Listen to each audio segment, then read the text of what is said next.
Hey guys, Georgetown Soaps here. I am making a rebatch. This is a new fragrance that BeScented is going to carry. It's not quite on their website. It has been ordered. It's called Berries and Cream, and I had tested it before. I had made a test batch of it before, and the test batch was fantastic. Worked out fine. It actually flew off my shelf at my farmer's market. So when I'm testing a fragrance for Jen and BeScented, I try and make a batch and then take it to market and just see what the reaction is. Usually I've got about 70 different fragrances, and I know like Passion Fruit Nectarine flew off the shelf, so I knew it was going to be a winner. So I try and not only make sure that I like the fragrance, but that customers actually want to buy it as well. So I am making a bigger batch because it did sell out. It's just a lovely, lovely scent. It's berries and cream, obviously. It is raspberries and strawberries with a little bit of cream. It does have a tiny bit of vanillin in it, so it does discolor just a little. It discolors to like kind of an off tan, maybe an off-white, a beige. So it's nothing that you can't work with. And I think for this soap you need a little bit of white in there anyway, just to represent the cream. So I specifically did leave some uncolored, just so that you could see that it does discolor. And even when I cut it, it does discolor. You can see a little bit of the discoloration. But again, once it goes through the cure, it doesn't discolor much at all. So it's super, super nice. In this, I've added my titanium dioxide in my little squeeze bottle. And then I'm going to add the red raspberry, the magic purple, and the midnight purple micas. So I'm going to go ahead, put some nice music on for you guys to listen to. Mix up all of my colors. They're all from BeScented. Again, the red raspberry, magic purple, and the midnight purple. And then I've got some fantastic new embeds. I bought these molds off of Amazon. And if you are interested, check within like 24 hours. The link for the exact same mold should be up on the link in the comments. So there's an Amazon link that Jen has, and I think she probably gets a penny per order. She gets a very small amount, but hey, I guess everything counts. So she gets a tiny amount of your sale. And what's interesting with the Amazon account is you don't have to just order stuff in her account. She'll get credit on your whole order. So let's say you need to go to Amazon and buy a couple $100 worth of kids' birthday gifts or Christmas gifts, holiday gifts. The items don't have to be in her store. She will actually get a little bit of credit for them anyway. So that's always a nice way to, just a little bit of support. And so she'll have the link for these molds. I did a blueberry mold and a raspberry mold, and they're super cute. So the link will be up on her Amazon shop shortly. I'm going to go ahead, finish mixing the colors, do my pour, and I'll bring you guys back when I get the embeds out.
All right, and now that my chopstick action is done, I'm just gonna go ahead and do the top embeds. I'm gonna do the blueberries and the raspberries, like I said.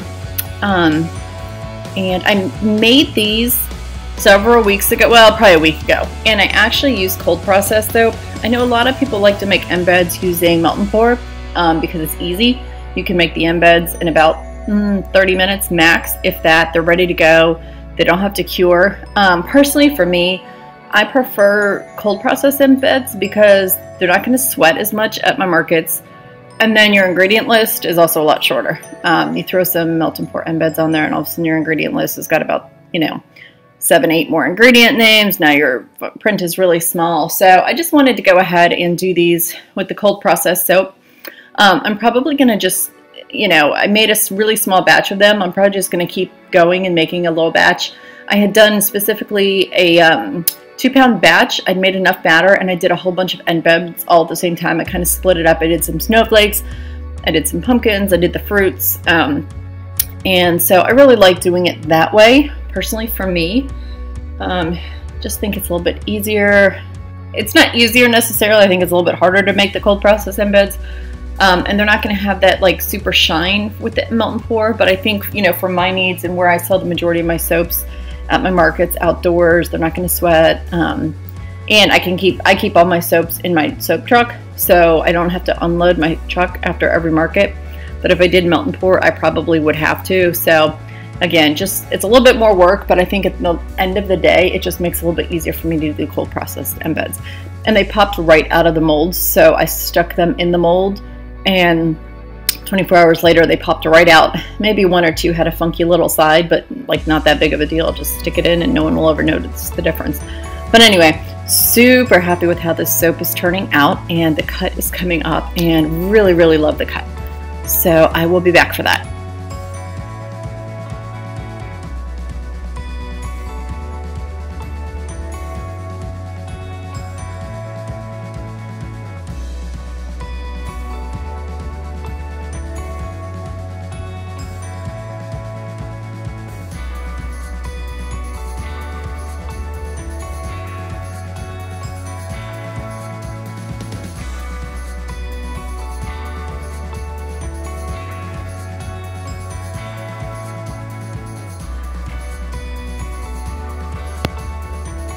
Alright, so I got this all cleaned up, and I threw it in the oven for 24 hours. Now we're going to go ahead and cut. I think I got 99% of the embeds kind of in the right spot so that they did not get cut when I did the actual cutting of the soap. So really happy with how that turned out. Marking, in the 1-inch increments really worked out for me. And just really happy with the swirls, really happy with how the embeds look on top. This is one of my new favorite soaps. But yeah, I love the contrast of the purples and the red. You can tell that it's discolored a little bit to ivory. I guess ivory is maybe the color I would call it. It's not a white, but it didn't not discolor. So you can work that into your design. No need to hide from it. No need to use a stabilizer as far as I'm concerned. So anyway, enjoy the rest of the cut, and I will be back with the next video. Thanks so much for subscribing to my channel. I'm over 500 viewers in just like 2 months, so super excited about that. So thank you to everyone who subscribed. If you haven't subscribed, go ahead and just click the subscribe button on the right, and then you'll be notified every time I upload a video. Thanks so much for watching. Have a great day.